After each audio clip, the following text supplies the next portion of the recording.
Hallelujah praise the Lord. प्रिय प्रभुंकर भक्त माने प्रभु जीशुଙ୍କ महान नाम को प्रशंसा धन्यवाद गौरव हो, कारण से आम्भ मान निमंते जगत को आसी आम मानकर मुक्ति निमंते जगत को आसी जेतिकी दुख पाइले, जेतिकी कष्ट अनुभव कले, तांकर परिश्रम अनुसार तांकर सचेष्टा अनुसार आमे स्वर्ग भोग करिछु। सेथिपाई ईश्वरंकर वाक्य बा जीशुंकर वाक्य आमे शुणिबा लोकलिखित सुसमाचार 12 अध्याय 36 पद। आउ प्रभु विवाह उत्सव बाहुड़ी आसी द्वार रे मारिबा मात्र जो लोक माने ताहांको निमंते तत्क्षणात् द्वार फिटाइबा को अपेक्षा रे थांती, तुमाने सेमानंको परी होई रही थाओ। प्रिय प्रभु का लोक माने यार उदाहरण गोटे बर गोटे कन्या भी मैरेज करथिबे, आउ से स्वामी चाकरी करथिबो, से जाइथिबो चाकरी करिया को राति 9टा 10टा बेलू से आसुंती, आउ से युवती अवस्था रे से झियो तांको स्वामी रो अपेक्षा करथाय। जेते बेले स्वामी आसे कबाट रे आघात करे,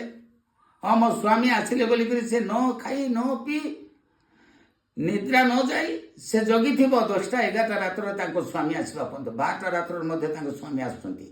1 घंटा 2 घंटा मध्य के आसुचंती। से समय से निज स्वामी को अपेक्षा करइछंती, निजर स्वामी से अपेक्षा करूछंती। कोन पई मो युवक युवती अवस्था रे निजर स्वामी को केते प्रेम अछि, सेही प्रेम जहार हृदय ठीक, जो स्त्री पुरुष हृदय ठीक तांकर मृत्यु पर्यंत सेमती आका प्रेम थाए। सही प्रकार प्रभु जीशु ख्रीष्ट सहित पृथ्वी निवासी मानू मंडली को एक कन्या मंडली को से जिते मैरेज कले, विवाह हेले, विवाह उत्सव रु नहीं स्वर्ग राज्य रे नहीं प्रवेश कराइले, सही समय प्रभु जीशु ए कन्या मंडली को गृह रे रखी से एरिया विजिट करथिले, सबुआड़े बुलुथिले। से कि प्रकार परिश्रम जगत थाई जमी कष्ट पड़े स्वर्ग रे पहुंची मध्य आउ से कन्या मंडली को गृह रे रखी सबुआड़े बुलुछंती। काईकि बुलुछंती? जीशु काईकि सबुआड़े प्रहरी ही बुलुछंती? गोटे गाड़ी नहीं कर काईकि बुलुछंती? प्रिय प्रभु लोक माने से गोटे प्रकृत दास अटंती, से प्रकृत मेषपालक अटंती, से प्रकृत परिश्रमिक लोक, से प्रकृतर जगतर गुरु अटंती, जगतर पिता मध्य अटंती। सेथिपाई प्रभु जीशु जे मुझे जगतरू एमानू को आनिली,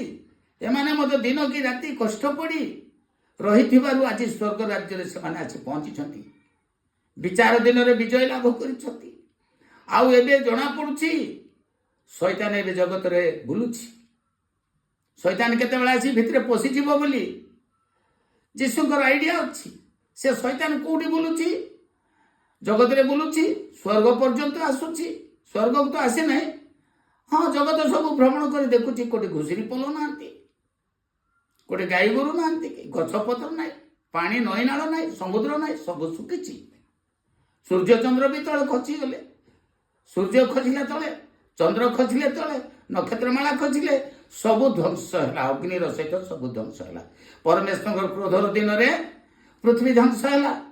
तेरे शैतान लुचिबा को गचरे लुचिबे बोले स्थान नहीं कि कौटी लुचिबे बोले मत गोटे घर ना द्वार ना पर्वत ना पहाड़ ना कि सब ध्वंस होती। से समय शैतान भाविला कौन करी, मो पाई बासस्थान किसी ना,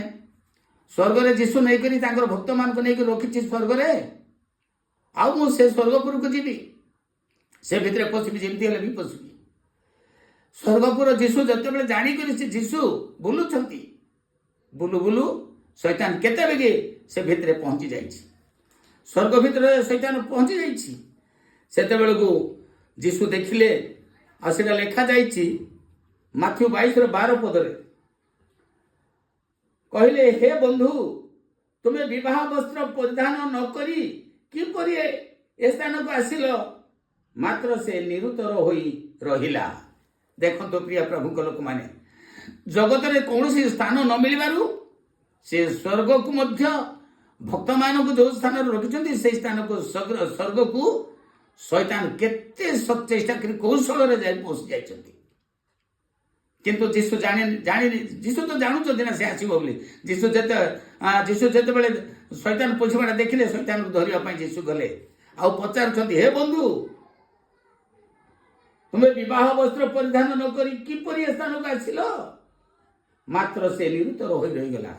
पाखे तो धर्म ना कर्म ना कि ना एक नंबर शैतान विवाह वस्त्र किसी ना तू किपरि स्थान को आसिल कह तू तो जगत थी मोर लोक मान दंड दौलु शास्ति दौलु अन्याय करूँ से जहाँ भी तो लगे बोली आज जगत ध्वंस होगा तो लगे बोली जगत आज विनाश है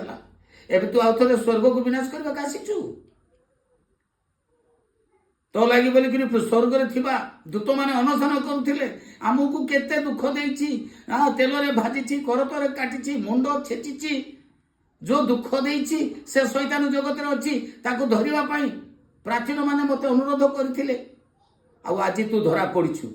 आज तू भीतर को आसुर सैन्य मान दूत मान कहले भाई माने बाबू माने ये शैतान आसी आर हाथ गोड़ बांध बोलिक कहले तार हाथ गोड़ बांधिले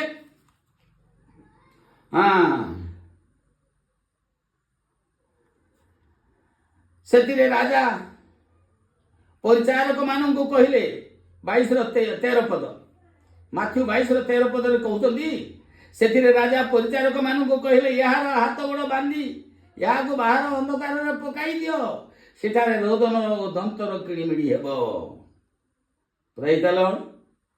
हालेलुया। प्रिय प्रभु लोक माने परमेश्वर आदेश अनुसार शैतान को बांधिले अग्निकुंड रे नहीं पकईले सेठी शैतान एवं कौन करुछि बहुत कष्ट पाउछि अग्नि जलुछि से मरु नाही जुग जुग धरी अग्नि ता उपरे जलुछि से मरु नाही एते धुआं बाहरुछि एते धूम स्वर्ग पर्यंत आकाश स्वर्ग पर्यंत धुआं उठुछि आकाश स्वर्ग पर्यंत धुआं उठुछि आउ से एमती जलुछि से केते दुख पाउछि केते राटु करुछि केते पाटितुंड करुछि आउर से अग्नि कुंडरू से नरक कुंडरू रक्षा पाइबा पई ताको आउरी चांस नाही शैतान रा चांस नाही शैतान रो बुद्धि बुडी गला आउ जेते बेले जहन लिखिथिले प्रथम जहन तार 3 अध्याय 8 पद लिखिथिले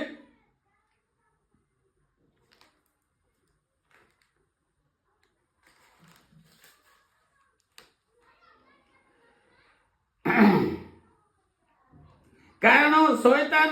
आरंभ रु पाप करी आसुअछि शैतान रो कार्य विनाश करिबा उद्देश्य रे ही ईश्वर के पुत्र प्रकाशित हेले शैतान रो कार्य विनाश करिबा पई प्रभु यीशु ख्रीष्ट को परमेश्वर जगत को पठाइथिले किंतु जगत रे धरा पड़ी नथिला शैतान स्वर्ग रे धरा पड़िला से स्वर्ग रु पृथ्वी को जाइथिला बहुत चालाकी रे जाइथिला सेटा लेखा जाइछि माथ्यू लूक 10 अध्याय लेखा जाइछि से मध्य बड़ चमत्कार भाव रे जगत को जाइथिले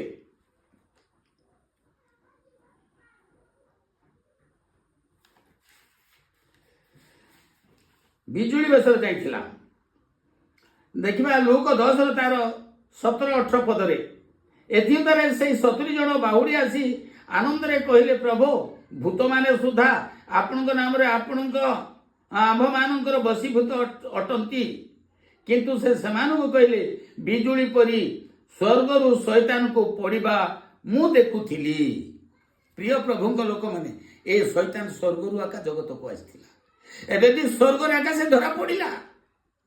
आ शैतान रो बळ प्रभु यीशु विनाश कले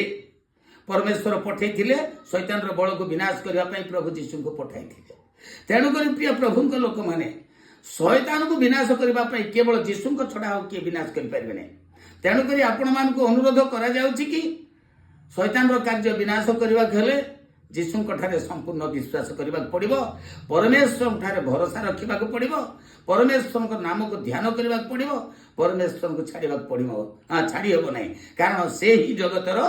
सृष्टिकर्ता से ही जगतर आदि अंत तांको ठारे सब पृथ्वीर विषय रहिला। प्रिय प्रभु लोक माने ए विषय रे कहिबा पई अनेक विषय अछि तथापि ଏହି କାରଣରୁ ଆଜି ଯୋହନ ଲିଖିତ ସୁସମାଚାର 19 ଅଧ୍ୟାୟରେ ଲେଖାଯାଇଛି,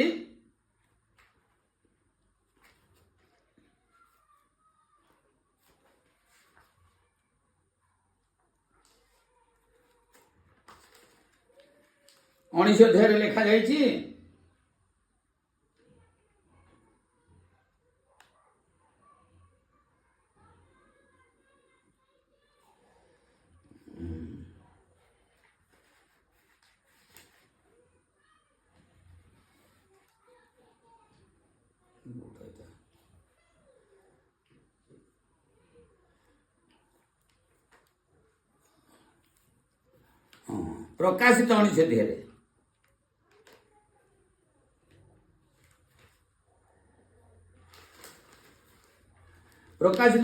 ଲେଖାଗଲା, ହାଲେଲୁୟା, ପରିତ୍ରାଣ, ଗୌରବ ଓ ପରାକ୍ରମ ଆମ୍ଭମାନଙ୍କର ଈଶ୍ୱରଙ୍କର, କାରଣ ତାହାଙ୍କ ବିଚାର ସତ୍ୟ ଓ ନ୍ୟାୟ୍ୟ। ଯେଉଁ ମହାବେଶ୍ୟା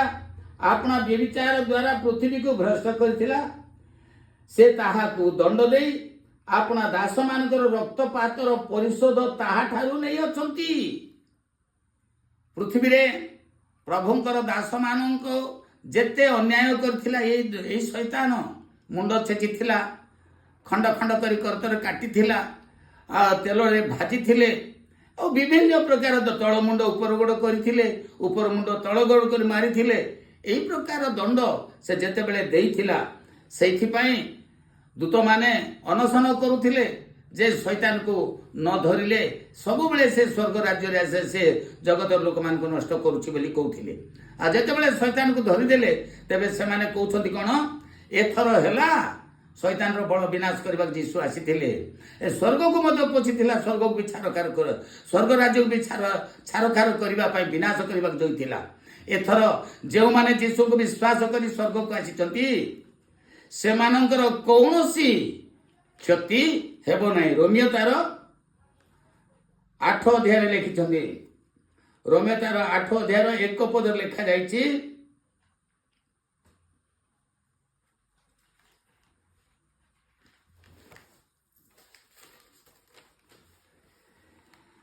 ଅତଏବ ଯେଉଁମାନେ ଖ୍ରୀଷ୍ଟ ଯୀଶୁଙ୍କ ଠାରେ ଅଛନ୍ତି,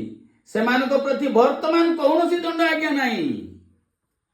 ଯେଉଁମାନେ ଯୀଶୁଙ୍କ ଠାରେ ଅଛନ୍ତି, ସେମାନଙ୍କ ପାଇଁ ଏହି ଜଗତରେ ମଧ୍ୟ ଦଣ୍ଡ ଆଜ୍ଞା ନାହିଁ। ତଦ ଅନୁସାରେ ସ୍ୱର୍ଗକୁ ଗଲାରୁ ସ୍ୱର୍ଗରେ ମଧ୍ୟ ଆହୁରି ତାଙ୍କ ପାଇଁ ଦଣ୍ଡ ଆଜ୍ଞା ନାହିଁ। କାରଣ ସ୍ୱର୍ଗ ରାଜ୍ୟରେ ଆଉ ଶୈତାନ ନାହିଁ, କି ପୃଥିବୀରେ ବି ଶୈତାନକୁ ଯେତେବେଳେ ନଷ୍ଟ ହେଇଗଲା, ଶୈତାନର ରାଜ୍ୟ ପୃଥିବୀ ବି ନଷ୍ଟ କଲେ ପରମେଶ୍ୱର। ଶୈତାନର ରାଜ୍ୟ ପୃଥିବୀରେ ବି ନାହିଁ ଆହୁରି। ଆଉ ସ୍ୱର୍ଗ ରାଜ୍ୟରେ ମଧ୍ୟ ସେ ଆଉ ପ୍ରବେଶ କରିଥିଲା, ମାତ୍ର ସ୍ୱର୍ଗ ରାଜ୍ୟରେ ମଧ୍ୟ ସେ ନାହିଁ। ଏବେ ଧରା ପଡ଼ିକରି କ'ଣ କରୁଛି, ଅଗ୍ନିକୁଣ୍ଡରେ ତାକୁ ପରମେଶ୍ୱର ପ୍ରଭୁ ଯୀଶୁ ପକାଇଛନ୍ତି। ସେଥିପାଇଁ ଆଉ ସ୍ୱର୍ଗ ରାଜ୍ୟର ଦୂତମାନେ ବହୁତ ଆନନ୍ଦ କରିବା ସକାଶେ ହାଲେଲୁୟା ବୋଲୁଛନ୍ତି। ହଉ, ହାଲେଲୁୟାର ଅର୍ଥ ପ୍ରଭୁଙ୍କର ପ୍ରଶଂସା, ଗୌରବ କରୁଛନ୍ତି। ହଉ ପ୍ରଭୁ, ଆମର ନିବେଦନ ଶୁଣିଲ, ଆମର ପ୍ରାର୍ଥନାର ଉତ୍ତର ଦେଲ, ଆଉ ଆମର ପରିଶ୍ରମର ଭାର ତୁମେ ଜାଣିଲ। ଆଉ ଯେତେବେଳେ କି ସେମାନେ ଆଉ ଅନଶନ କରିଥିଲେ, ସେଇ କଥା ଲେଖାଯାଇଛି ପ୍ରକାଶିତ 6 ତାର 10 ପଦରେ, ସେମାନେ ଉଚ୍ଚ ସ୍ୱରରେ ଡାକ ପକାଇ କହୁଥିଲେ, ହେ ପବିତ୍ର ଓ ସତ୍ୟ ପ୍ରଭୁ, ଆଉ କେତେ କାଳ ତୁମେ ବିଚାର ନ କରି ପୃଥିବୀ ନିବାସୀ ମାନଙ୍କ ଠାରୁ ଆମ୍ଭମାନଙ୍କର ରକ୍ତର ପରିଶୋଧ ନ ନେବ? ଏଇ ଶୈତାନ ଆମର ରକ୍ତ ବୁହାଇ କରି ଆମକୁ ବିନାଶ କରିଥିଲା। ଆଉ କେତେ ଦିନ ପର୍ଯ୍ୟନ୍ତ ଏଇ ଶୈତାନର ପ୍ରତିଶୋଧ ତୁମେ ନେବ ନାହିଁ? ଆମ ରକ୍ତର ପ୍ରତିଶୋଧ ଶୈତାନ ଠାରୁ ନିଅ ବୋଲି କହିଥିବାରୁ ସ୍ୱର୍ଗ ରାଜ୍ୟରେ ଶୈତାନକୁ ଧରିଲେ। ଯେଉଁ ଶୈତାନ କି ସ୍ୱର୍ଗରେ ଥିଲା, ପୃଥିବୀରେ ନିକ୍ଷେପ କରିଥିଲେ ସେଇ ପରମେଶ୍ୱର, ସେ ଆଉ ଥରେ ଜଗତ ଠାରୁ ସ୍ୱର୍ଗକୁ ଯାଇଥିଲା। ସ୍ୱର୍ଗରେ ତାକୁ ଧରିଲେ, ଏବେ ଅନନ୍ତ ନରକ ଅଗ୍ନିକୁଣ୍ଡରେ ପକାଇଛନ୍ତି। ଯେତେବେଳେ ଶୈତାନ ଅନନ୍ତ ଅଗ୍ନିକୁଣ୍ଡରେ ପଡ଼ିବାଟା ଦେଖିଲା ପରେ ପ୍ରକାଶିତରେ ଲେଖାଯାଇଛି କି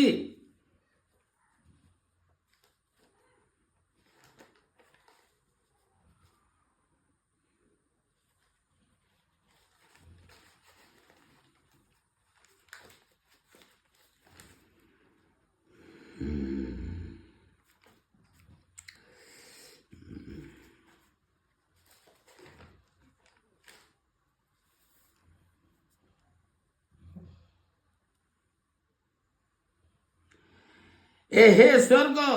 ପ୍ରକାଶିତ 18:20 ପଦରେ हे स्वर्ग हे साधुवृंद हे प्रेरित वर्ग हे भाववादी समस्ते तुमे माने ताहांकर पतन रे आनंद कर कारण ईश्वर तुम मानकर सकाशे ताहा ठारू प्रतिशोध नहीं अछंती praise the lord hallelujah hallelujah जेतेबेले दास माने हम रक्तर परिशोध शैतान ठारू नियो बोली कहिथिले जेतेबेले अग्नि रे पकैले सेतेबेले स्वर्ग रे महा आनंद होईची कोन बोली कहउछन आ तेरे कहउची हे स्वर्ग हे साधुवृंद हे प्रेरित वर्ग हे बाबवादी समस्ते तुमे माने ताहार पतन रे आनंद कर कारण ईश्वर तुम मानक सकाशे ताहा ठारू प्रतिशोध नहीं अछंती प्रिय प्रभुଙ୍କ लोक माने शैतान रो कार्य विनाश करबा एते सहज नाही वर्तमान शैतान जो कार्य करूची द्वितीय आगमन परे ये प्रतिशोध नेबाटा आपण माने देखि आज शुनिचंती एही प्रकार दंड सेतेबेले घटिबो शैतान प्रति शैतान एबे जेति बड़ चालाकी होची आ जगत रे मोर जगत बोली भाबुची किंतु जगत रे ताको रहिबा पई सेतेबेले स्थान नथिबो सेतेबेले से अग्निकुंड रे पड़िबो आ सेतेबेले अग्निकुंड रे पड़ी बहुत विकल हे करी काळ काळ पर्यंत से मरिबो लेखा जायछि ता 3 अध्याय रे पुणी से माने द्वितीय थर कहिले हालेलुया तार दार धूम जुगे जुगे उठुथिबो कहउछन्ती एथर से अग्नि रे पड़ला तार दाहर दा धूम जुगे जुगे उठुथिबो से जुग जुग पर्यंत नरक रे काथिबो अग्निकुंड रे काथिबो से केबे मध्ये अग्नि रो रक्षा पाइबो नै आ अग्निकुंड रो से केबे बाहरी पारिबो नै शैतान रो कार्य एही परि प्रभु यीशु विनाश करचती तेणु करी प्रिय प्रभुंकर लोक माने आजी हालेलुया रो अर्थ आगु मध्ये गोटे खंड दिया जेटा प्रथम भाग रे शेष होई नथिला द्वितीय भाग आज समाप्त करा गला जे प्रभु शैतान को कारागार रे निक्षेप करबा सकाशे प्राचीन माने हालेलुया कहउछंती बिना मूल्य रे नहीं महान कार्य परमेश्वर के पुत्र प्रभु यीशु कले जे शैतान को विनाश करिथिबा सकाशे एडे बड़ महत्त कार्य प्रभु यीशु कले बोली महा जलकलर शब्द अनुसार हालेलुया प्रशंसा गौरव जय ध्वनि कंपमान हेकरी स्वर्ग रे भी होची सेही हालेलुया आज जगत रे मध्य हेबा होची तेणु करी आसंतु हालेलुया एक महाजय ध्वनि कारण कारण शैतान रो पतन सकाशु हालेलुया वर्तमान जगत रे मध्य होची आउ सेतेबेले मध्य आउरी हेबो मात्र ए पर्यंत अनशन लागिची शैतान को केमती विनाश करिवो प्रभु अति शीघ्र विनाश कर बोली चालिछि प्रभुकर सत भक्त माने आपण मानक पई आज रो जे वीडियो टीए प्रकाश करा जाउची आउ मु दिन को प्रभु आज दिन रे व्यवहार करी आपण मानक सहित जोगाजोग कराई छथि कौन सी भूल थिले क्षमा करिवे बा अधिक जानिबा पई बाइबल पढिबे आपण माने मध्ये ताठारु अधिक पाई पारिबे जानि पारिबे बोली मु यीशु को नाम रे विश्वास करी आपण मान को धन्यवाद दिए आ प्रभु आपण को आ मते आबा पृथ्वी निवासी समस्त पई ईश्वर को राज्य पई प्रस्तुत करंतु यीशु को नाम रे हो आमेन।